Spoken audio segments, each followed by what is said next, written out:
ओम शांति। अजय जी मिले तारीख़ है 22/11/2023। मेरा बाप दादा चवंदा मीठे मीठे ॿार तव्हां ब्राह्मणनि जो इहो नयो झाड़ आहे, हिन जी वृद्धि भी करणी आहे त संभाल भी करणी आहे। छो जी नए झाड़ खे चिड़ियायूं खाई वेंदियूं आहिनि। प्रश्न आहे, ब्राह्मण झाड़ में निकरंदे उहे पत्ते मुरझाईंदा छो आहिनि? कारण ऐं निवारण छा आहे? उत्तर आहे, बाप जो ज्ञान जी वंडरफुल राज ॿुधाईंदा आहिनि, उहो न सम्झण जे कारण संशय उत्पन्न थींदो आहे। हिन करे नया नया पत्ता मुरझाइजी वेंदा आहिनि, पोइ पढ़ाई छॾे ॾींदा आहिनि। हिन में सम्झाइण वारे ॿार ॾाढा होशियारु खपनि। अगरि कोई संशय उथंदो आहे त वॾनि खां पुछणो खपे। उत्तर न मिलंदो त बाप खां पुछी सघंदा आहियो। गीता प्रीतमान मिलियो। ओम शांति। गीत त ॿारनि ॾाढो बार ॿुधियो। दुख में भॻवान खे सभी सॾु कंदा आहिनि। तव्हां वटि तव्हांजे पास त उहा वेठा आहिनि। गीत में असां गीत कहिड़ो ॿुधो? प्रीतमान मिलियो। त ॿारनि ॾाढो बार ॿुधियो आहे, दुख में भॻवान खे सभी सॾु कंदा आहिनि। असांजे त पास में ई वेठा आहिनि न बाबा, असांखे त हाणे सॾु न करिणो आहे न। तव्हांखे सभी दुखनि सां लिबरेट करनि था न। तव्हां ॼाणंदा आहियो बराबरि दुखधाम आहे। सुखधाम में वठी वञण वारो सुखधाम जो मालिक बतलाइनि था। उहा आयल आहिनि। तव्हां सम्मुख वेठा आहियो, राजयोग सिखो था न। असांजे सम्मुख बाबा आया आहिनि ऐं असांजे सम्मुख बि वेठा आहिनि और राजयोग बि सेखारीनि था। असां सिखूं बि था। इहे कोई मनुष्यनि जो कमु न आहे। तव्हां चईंदा परमपिता परमात्मा असांखे मनुष्य खां देवता ठाहिण लाइ राजयोग सिखलाइनि था न। मनुष्य खे देवता न ठाहे सघंदा आहिनि। मनुष्य खां देवता कीअं करतन लागे वार, ई कंहिंजी महिमा आहे। बाबा जी अञा बराबरि देवतायूं त सतयुग में हूंदा। हिन समय देवतायूं हूंदा ई न आहिनि त ज़रूरु स्वर्ग जी स्थापना करण वारा ई मनुष्यनि खे स्वर्ग जी स्थापना करण वारो ई मनुष्य खे देवता ठाहींदो। परमपिता परमात्मा जेके शिव बि चईंदा आहिनि, उन्हनि खे हिते अचिणो पए पतितनि खे पावन ठाहिण। हाणे उहे अचनि कीअं? पतित दुनिया में श्री कृष्ण खे बि तन न मिली न सघे न। पतित दुनिया में श्री कृष्ण जो बि तन मिली न सघे त बाबा अचनि कीअं? बाबा खे अचिणो आहे मनुष्य खां देवता ठाहिण लाइ। मनुष्य त मुंझल आहिनि। वी सोचते हैं न श्री कृष्ण जे रूप में भॻवानु ईंदो, लेकिन श्री कृष्ण जहिड़ो तन त हिते मिली न सघे। हाणे तव्हां भारत सम्मुख ॿुधो था, तव्हां हिन दुनिया जी हिस्ट्री जोग्राफी खे ॼाणंदा आहियो। हिस्ट्री सां गॾु जोग्राफी ज़रूरु हूंदी आहे ऐं हिस्ट्री जोग्राफी हूंदी आहे मनुष्य सृष्टि में।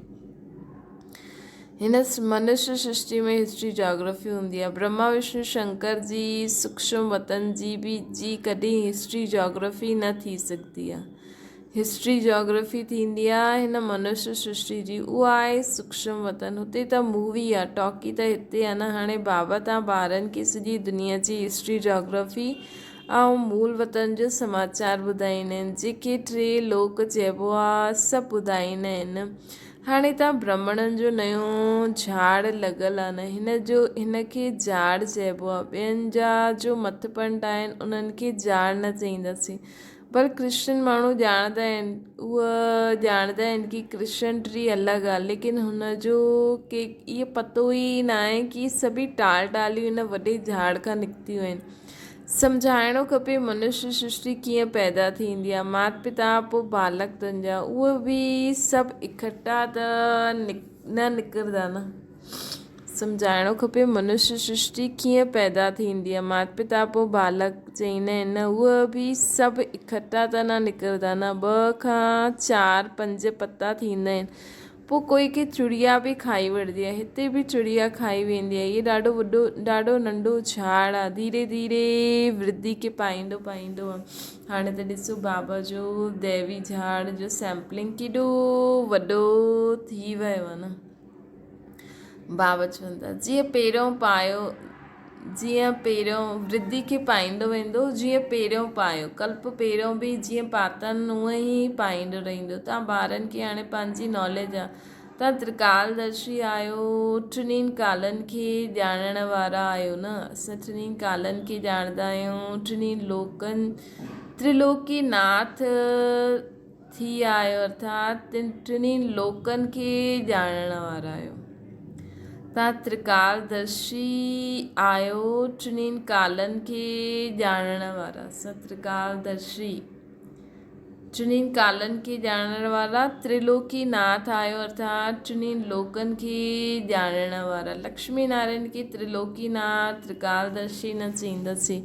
मनुष्य पोइ श्री कृष्ण खे त्रिलोकीनाथ चईंदा आहिनि, अर्थात टिनिनि लोकनि जो नाथ, जो सर्विस करे उनजी प्रजा ठहींदी।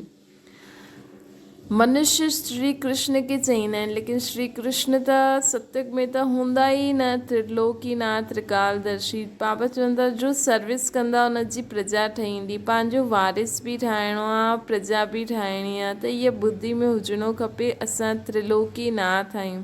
ये ॻाल्हि ॾाढी वंडरफुल आहिनि। ॿार पूरी रीति सम्झाए न सघंदा त कंस्ट्रक्शन जे बदिले डिस्ट्रक्शन करे छॾींदा आहिनि। ॿार पूरी रीति सम्झाए न सघंदा आहिनि त कंस्ट्रक्शन जे बदिले डिस्ट्रक्शन करे छॾींदा आहिनि। निकिरंदे उहे पते खे बि मुरझाए ॾींदा आहिनि, संशय बुद्धि ठाहे ॾींदा आहिनि। अगरि असां ठीक रीति ज्ञान न ॿुधायूं, पोइ पढ़ाई खे छॾे ॾींदा आहिनि। असां चईंदासीं कल्प पहिरियों बि ईअं ई थियो हुयो, बीती सो बीती ॾिसो। हाणे तव्हां ॿार सॼी सृष्टि जे आदि मध्य अंत खे ॼाणे विया आहियो, हिस्ट्री जोग्राफी ॼाणंदा आहियो। बाक़ी मनुष्य ॻाल्हियूं त ॾाढी ठाहींदा आहिनि, छा छा लिखंदा आहिनि, जीअं नाटक ठाहींदा आहिनि न। भारत में ॾाढनि खे अवतार मञंदा आहिनि, भारत ई पंहिंजो बेड़ो गर्क कयो अथई। हाणे तव्हां ॿार ख़ासि भारत खे, आम दुनिया खे सैल्वेश कंदा। इहे दुनिया जो चक्कर फिरंदो रहंदो आहे न। हाणे असां मथे थींदा आहियूं त नर्क हेठि थी वेंदा। जीअं सूर्य उदंदो आहे, उदय थींदो आहे त चईंदा आहिनि समुद्र हेठि अची वियो, परंतु वेंदो थोरी आहे। सम्झंदा आहिनि द्वारिका आदि डुबी वई। मनुष्य जी बुद्धि में बि वंडरफुल आहे। हाणे तव्हां केतिरा ऊंच ठहो था न, केतिरी ख़ुशी हुजणी खपे। दुख जे समय तव्हांखे लॉटरी मिले थी। एॾी दुनिया में एॾो दुख आहे, ऐं असां स्वर्ग जी राजाई जा सुख था मनायूं न। देवताउनि खे बि मिली हुई, हिते तव्हांखे दुख आहे, पोइ असांखे अथाह सुख मिलंदो।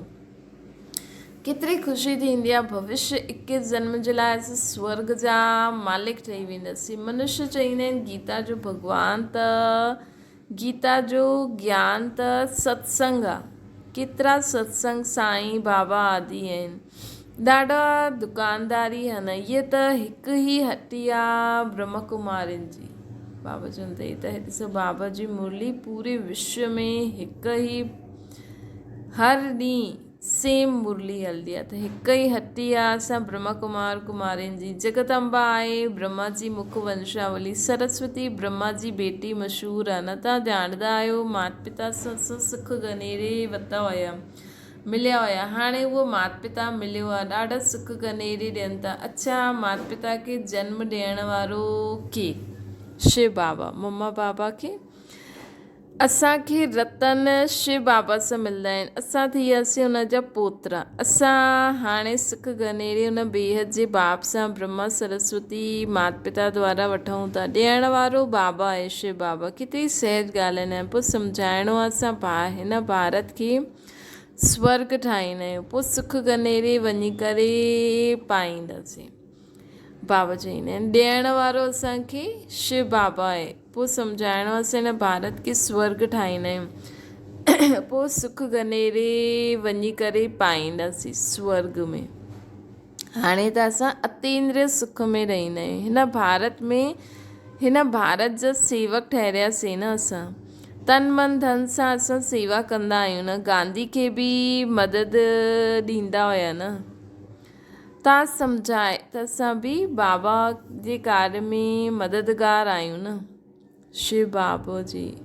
तव्हां सम्झाए सघंदा यादव कौरव पांडव छा चईंदा आहिनि? पांडव जी तरफ़ त परमपिता परमात्मा आहे। पांडव आहे विनाश काले प्रीत बुद्धि परमात्मा जी। पांडव आहिनि विनाश काले प्रीत बुद्धि बाबा सां, कौरव यादव आहिनि विनाश काले विपरीत बुद्धि। त जो परमपिता परमात्मा खे मञदा ई न आहिनि, ठिकर भितर में ठोके ॾींदा आहिनि।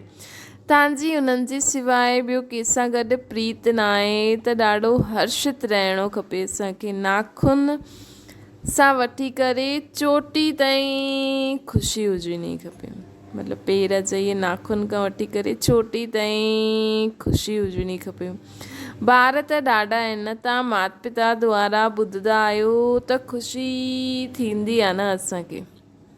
सॼी सृष्टि में असां जहिड़ो सौभाग्यशाली कोई थी न सघंदो आहे। असां में बि कोई पद्मा पदम भाग्यशाली, कोई सौभाग्यशाली, कोई भाग्यशाली त कोई दुर्भाग्यशाली बि आहे न, जो आशीर्वाद भागंती थी वेंदा आहिनि। उन्हनि खे चईंदा आहियूं महान दुर्भाग्यशाली।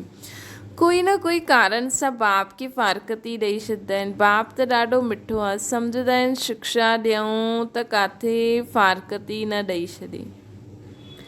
बाप त ॾाढा मिठा आहिनि, सम्झंदा आहिनि शिक्षा त ॾियां पर काथे फारकती न ॾेई छॾे। सम्झाईंदा आहिनि तव्हां विकार में वञी करे कुल जो नाम बदनाम कंदा आहियो। अगरि नाम बदनाम कंदा त ॾाढी सज़ा खाइणी पवंदी। उनखे चइबो आहे सतगुरु जो निंदक ठौर न पाए, अर्थात सतयुग जा सुख न पाए। उन्हनि पोइ पंहिंजे लौकिक गुरु जे लाइ सम्झी वरितो अथनि। अबलाइन खे पुरुष बि डराईंदा आहिनि। जेका अबलायूं हूंदा आहिनि न उन्हनि खे पुरुष बि डिॼाईंदा आहिनि। अमरनाथ बाबा सभु हाणे तव्हांखे अमर कथा ॿुधाइनि था। बाबा चवनि था मां त टीचर आहियां, सर्वेंट आहियां न। टीचर जे पाऊं धोई करे पींदा आहिनि छा? ॿार जो मालिक ठहिण वारा आहिनि छा असां उन्हनि खां पाऊं धुआरदासीं? बाबा चवनि था ॿार जो मालिक ठहिण वारा आहिनि, असां हुन खां पाऊं धुआरदासीं? न ॻायल बि आहे निराकार निरअहंकारी। ॻायल बि आहे शिव बाबा निराकार निरअहंकारी। इहे बि उन्हनि जे संग में निरअहंकारी ठही विया आहिनि। इहा ब्रह्मा बाबा बि उन्हनि जे संग में निरअहंकारी ठही विया आहिनि। अबलाइन ते अत्याचार बि ॻायल आहे। कल्प पहिरियों बि अत्याचार थियो हुयो। रक्त जी नदियूं बहंदियूं आहिनि।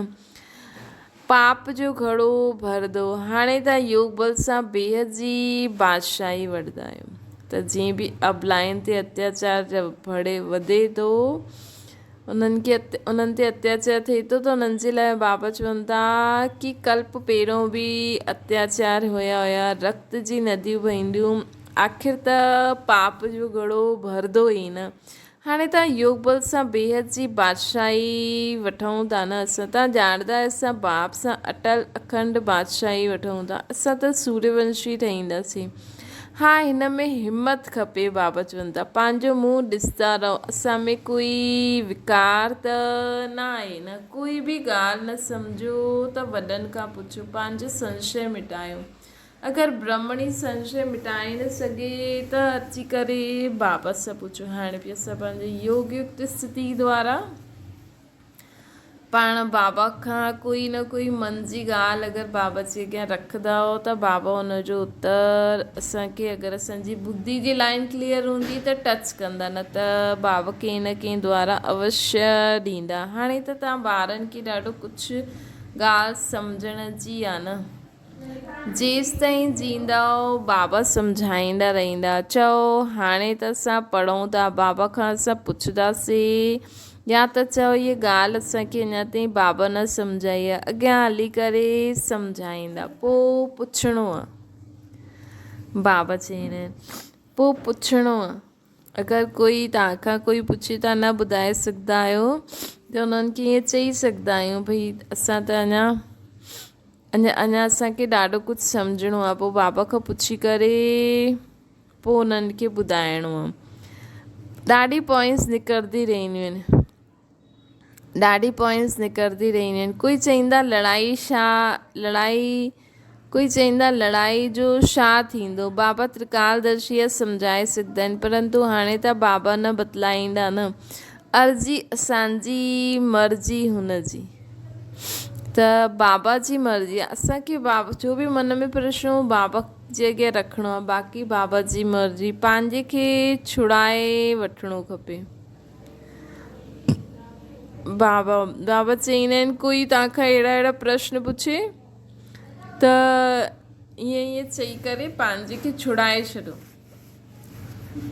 बाबा चईंदा आहिनि पॉइंट्स निकिरंदी रहंदी आहिनि। कोई चईंदा आहिनि लड़ाई जो छा थींदो, बाबा जीअं दुनिया में लड़ाई थींदी आहे, बाबा त्रिकालदर्शी आहे, सम्झाए सघंदा आहिनि, परंतु हाणे त बाबा न बतलाईंदा न, अर्ज़ी असांजी मर्ज़ी उन्हनि जी, ईअं उन्हनि खे चई करे छुड़ाए छॾो पंहिंजे खे। गार्डन में बाबा ॿारनि सां प्रश्न पुछियईं कि बाबा आहे ज्ञान सागर, त ज़रूरु उहो ज्ञान डांस कंदा हूंदा न।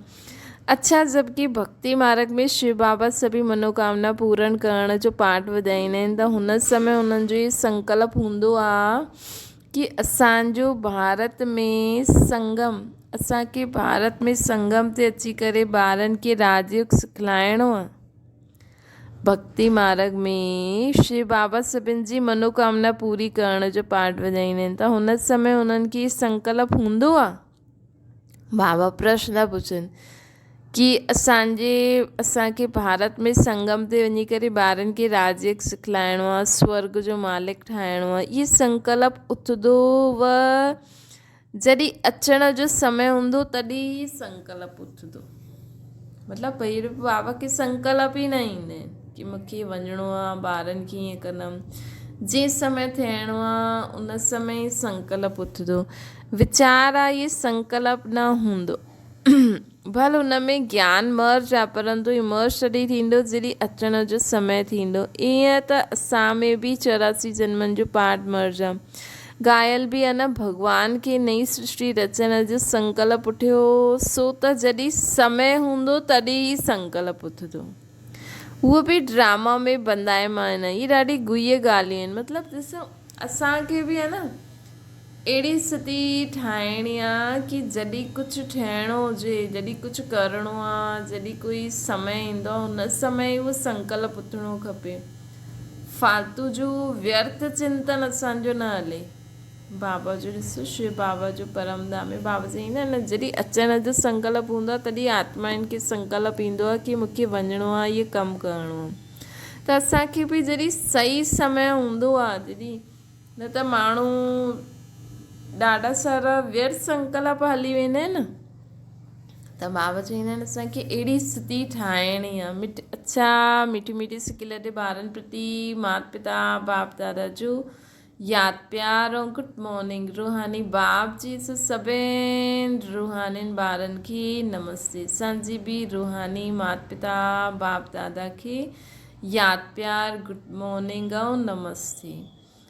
रात्रि क्लास आहे। ॿार जॾहिं हिते अची करे वेहींदा आहिनि त बाप पुछंदा आहिनि ॿार शिव बाबा खे यादि कंदा आहियो, पोइ विश्व जी बादशाही खे यादि कंदा आहियो। बेहद जे बाप जो नाम आहे शिव, पोइ भाषा जे कारण अलॻि अलॻि नाम रखी छॾिया अथनि। जीअं बम्बई में बबुल नाथ चईंदा आहिनि, शिव जी काटनि खे फूल ठाहींदा आहिनि। सत्युग में फूल आहिनि, हिते सभी काटा आहिनि। सत्युग में सभी फूल आहिनि, हिते सभी काटा आहिनि। त बाप रूहानी ॿारनि खां पुछंदा आहिनि बेहद जे बाप जी यादि में केतिरो समय रहंदा आहियो। उन्हनि जो नाम शिव अर्थात कल्याणकारी आहे। तव्हां जेतिरो यादि कंदा ओतिरो जन्म जन्मांतर जा पाप कटंदा वेंदा। सत्युग में पाप हूंदो न आहे, उहा आहे पुण्य आत्माउनि जी दुनिया, इहा आहे पाप आत्माउनि जी दुनिया। पाप कराइण वारा आहिनि 5 विकार। सत्युग में रावण हूंदो न आहे, इहा आहे सॼी दुनिया जो दुश्मन। रावण सॼी दुनिया जो दुश्मन आहे। पाप कराइण वारा 5 विकार। रावण में, सत्युग में रावण हूंदो न आहे, इहा आहे सॼी दुनिया जो दुश्मन। रावण हिन समय सॼी दुनिया ते रावण जो राज्य आहिनि। सभी दुखी तमो प्रधान आहिनि। तॾहिं चईंदा आहिनि ॿार मामेकम यादि करो। बाबा असांखे छो चईंदा आहिनि मामेकम यादि करो, छो जो हिन समय सभी दुखी तमो प्रधान आहिनि। तॾहिं बाप चईंदा आहिनि ॿार मामिकम यादि करो। हिन समय सॼी दुनिया ते रावण जो राज्य आहे त बाबा शिव बाबा कल्याणकारी बाप खे यादि करण सां संजो कल्याण थी वेंदो, ॿियो सभिनि जो बि कल्याण थी वेंदो। इहे गीता जा अक्षर आहिनि। कहिड़ा गीता जा अक्षर आहिनि कि हिन समय सॼी दुनिया ते रावण जो राज्य आहे, सभी दुखी आहिनि, तमो प्रधान आहिनि, तॾहिं चईंदा आहिनि ॿार मामिकम यादि करो। ये मामिकम यादि करो, ये गीता जा अक्षर आहिनि। बाप ख़ुदि चईंदा आहिनि देह सहित सभी संबंध छॾे मामिकम यादि करो। पहिरियों त तव्हां सुख जे संबंध में हुयो, पोइ रावण जे बंधन में आया आहियो, हाणे वरी सुख जे संबंध में वञिणो आहे। पंहिंजे खे आत्मा सम्झो, बाबा खे यादि करो। ये शिक्षा बाप संगम ते ई ॾींदा आहिनि। बाप ख़ुदि चईंदा आहिनि मां परमधाम जो रहवासी हिन शरीर में प्रवेश कयो तव्हांखे सम्झाइण जे लाइ। बाबा हिन सृष्टि ते हिन शरीर में छो आहिनि? असांखे सम्झाइण लाइ आया आहिनि। सोचो, असांखे सम्झाइण लाइ बाबा आहिनि। बाप चईंदा आहिनि पवित्र ठहिण बग़ैर तव्हां मूं वटि अची न सघंदा आहियो। हाणे पावन कीअं ठहींदा? सिर्फ़ु चईंदा आहिनि मूंखे यादि करो। भक्ति मार्ग में बि सिर्फ़ु मुंहिंजी पूजा कंदा आहियो, उनखे अव्यभिचारी पूजा चइबी आहे। हाणे मां पतित पावन आहियां त मूंखे यादि करो त तव्हांजी जन्म जन्मांतर जा पाप कटी वञनि। 63 जन्मनि जा पाप आहिनि। सन्यासी कॾहिं राजयोग सिखलाए न सघनि, बाप ई सिखलाईंदा आहिनि। वास्तव में शास्त्र भक्ति आदि प्रवृत्ति मार्ग वारनि जे लाइ आहे। सन्यासी त जंगल में वञी करे वेहींदा आहिनि ऐं ब्रह्म खे ई यादि कंदा रहंदा आहिनि। त इहे भक्ति मार्ग जा शास्त्र आहिनि प्रवृत्ति मार्ग वारनि जे लाइ। जेका इहे भक्ति जा शास्त्र ऐं इहे सभु आहिनि, इहे प्रवृत्ति मार्ग वारा आहिनि। लेकिन सन्यासी त पहिरियों जंगलनि में ब्रह्म खे ई यादि कंदा हुया। हाणे बाप चईंदा आहिनि सर्व जो सदगति दाता मां आहियां, इन करे मूंखे यादि करो त तव्हां इहे लक्ष्मी नारायण ठहींदव। एम ऑब्जेक्ट साम्हूं आहे, जेतिरो पढ़ंदव पढ़ाईंदो ओतिरो उच्च पर दैवी राजधानी में पाईंदव। अल्फा हिकु बाप, रचना सां रचना खे वरसो न मिलंदो आहे। इहो बेहद जो बाप त बेहद जो वरसो ॾींदो आहे। तव्हां स्वर्ग में सदगति में हूंदव, बाक़ी सभी आत्मायूं वापसि पंहिंजे घर हली वेंदियूं। मुक्ति जीवन मुक्ति गति सदगति अक्षरी आहे शांतिधाम सुखधाम जे लाइ। बाप जी यादि बिगर घर वञी न सघूं। आत्मा खे पवित्र ज़रूरु ठहिणो आहे। हिते सभी नास्तिक आहिनि, बाप खे ई न ॼाणंदा आहिनि। तव्हां हाणे आस्तिक ठहिया आहियो। गायन बि आहे न, विनाश काले विपरीत बुद्धि विनशंती। हाणे विनाश काल आहे, चक्र ज़रूरु फिरणो आहे। विनाश काले जंहिंजी प्रीत बुद्धि आहे उहा आहे विजयंती। बाप केतिरो सहज करे ॿुधाईंदा आहिनि। विनाश काले हिन समय जंहिंजी बाबा सां गॾु प्रीत बुद्धि आहे उहो विजयंती आहे। बाप केतिरो सहज करे ॿुधाईंदा आहिनि, परंतु माया रावण बुलाए ॾींदी आहे। बाप केतिरो सहज करे असांखे हर ॻाल्हि सम्झाईंदा आहिनि, लेकिन माया रावण बुलाए ॾींदी आहे। हाणे हिन पुराणी दुनिया जो अंत आहे, उहा आहे अमरलोक। हुते काल हूंदो न आहे।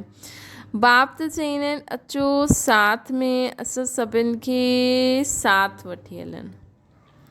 बाप चईंदा आहिनि मां आयो आहियां। बाबा चईंदा आहिनि अचो साथ में, असां सभिनि खे वठी वञण लाइ आया आहियूं।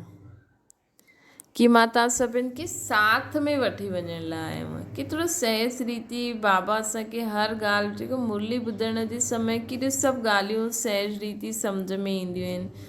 लेकिन पोइ जॾहिं दुनियादारी में अगरि असांजो ठीकु रीति सां अभ्यास न कंदासीं त माया सभु भुलाए ॾींदी आहे। इहे हाणे हिन पुराणी दुनिया जो अंत आहे। इहे उहा अमरलोक आहे, हुते कॾहिं असांखे काल न खाईंदो। बाप चईंदा आहिनि अचो साथ में, असां तव्हां सभिनि खे वठी हलूं त काल ठहरियो न। हाणे असां दुनिया में माण्हू भॻवान खे सत्ता करनि, लेकिन इहे नथा सम्झनि कि असां कालनि जी काल महाकाल की सत्ता करूं। सत्युग में केतिरो नंढो झाड़ हूंदो, हाणे त ॾाढो वॾो झाड़ आहे। ब्रह्मा ऐं विष्णु जो ऑक्यूपेशन छा आहे? विष्णु खे देवता चईंदा आहिनि, ब्रह्मा खे त कोई जेवर आदि आहे न, हुते न ब्रह्मा न विष्णु न शंकर आहे। ब्रह्मा खे त कोई जेवर आदि आहे न, हुते न कोई ब्रह्मा न विष्णु न शंकर आहे। प्रजापिता ब्रह्मा त हिते आहे न। सूक्ष्म वतन में सिर्फ़ु साक्षात्कार थींदो आहे, सिर्फ़ु साक्षात्कार थींदो आहे। बाबा चवनि था हुते कोई ईअं आहे न, सिर्फ़ु साक्षात्कार थींदो आहे। स्थूल सूक्ष्म मूल आहे न, ईअं न कोई मथे कोई विष्णु वेठो आहे, हुते त बसि ब्रह्मा बाबा अव्यक्त रूप में आहिनि। बाक़ी जो साक्षात्कार थींदो आहे, ये जो चईंदा आहिनि हुते वञी करे शूबी रस पीतो, स्वर्ग ॾिठो, ये सभु साक्षात्कार थींदो आहे। स्थूल सूक्ष्म मूल आहे न, सूक्ष्म वतन में आहे मूवी। इहा आहिनि सम्झण जी ॻाल्हियूं। बाबा चवनि था इहा आहे गीता पाठशाला, जाते तव्हां राजयोग सिखंदा आहियो न। शिव बाबा पढ़ाईंदा आहिनि त ज़रूरु शिव बाबा जी यादि ईंदी न। अच्छा, रूहानी ॿारनि खे रूहानी बाप दादा जो यादि प्यार ऐं गुड नाइट। रूहानी ॿारनि जी बि रूहानी माता पिता खे यादि प्यार गुड नाइट। रूहानी ॿारनि खे रूहानी बाप जी नमस्ते। असांजी बि माता पिता बाप दादा खे यादि प्यार गुड मॉर्निंग बि थी वई, गुड नाइट बि थी वई ऐं नमस्ते बि आहे। धारणा जे लाइ मुख्य सार, दुख जे समय अपार सुखनि जी जो लॉटरी मिली आहे, हिकु बाप सां सची प्रीत आहे, हुन जो सिमरन करे सदा ख़ुशी में रहणो आहे। दुख जे समय अपार सुखनि जी जो लॉटरी मिली आहे, हिकु बाप सां सची प्रीत थी आहे, हुनखे जो सिमरन करे सदा ख़ुशि रहणो आहे। ॿियो आहे बाप दादा समान निराकारी निरअहंकारी ठहिणो आहे न असांखे। बाप दादा समान असांखे निराकारी ऐं निरअहंकारी ठहिणो आहे। हिमत रखी विकारनि ते जीत पाइणी आहे। बाबा चवनि था पंहिंजी हिमत रखी विकारनि ते जीत पाइणी आहे। योग बल सां बादशाही वठणी आहे। वरदाना, कर्म कंदे हुए शक्तिशाली स्टेज ते स्थित थी रूहानी पर्सनैलिटी जो अनुभव कराइण वारा कर्म योगी ठहो। कर्म कंदे शक्तिशाली स्टेज ते स्थित थी, कर्म कंदे बाबा चवनि था कर्म कंदे हुए शक्तिशाली स्टेज ते स्थित थी रूहानी पर्सनैलिटी जो अनुभव कराइण वारा कर्म योगी ठहो। तव्हां ॿार सिर्फ़ु कर्म करता न आहियो, लेकिन योग युक्त थी करे कर्म करण वारा कर्म योगी आहियो। तव्हां द्वारा हर हिक खे इहा अनुभव थिए कि कम त हथ सां था करनि, लेकिन कम कंदे बि पंहिंजी शक्तिशाली स्टेज में आहिनि। चाहे साधारण रीति सां हलूं था, बीठा आहियूं, लेकिन रूहानी पर्सनैलिटी जो परे खां ई अनुभव थींदो।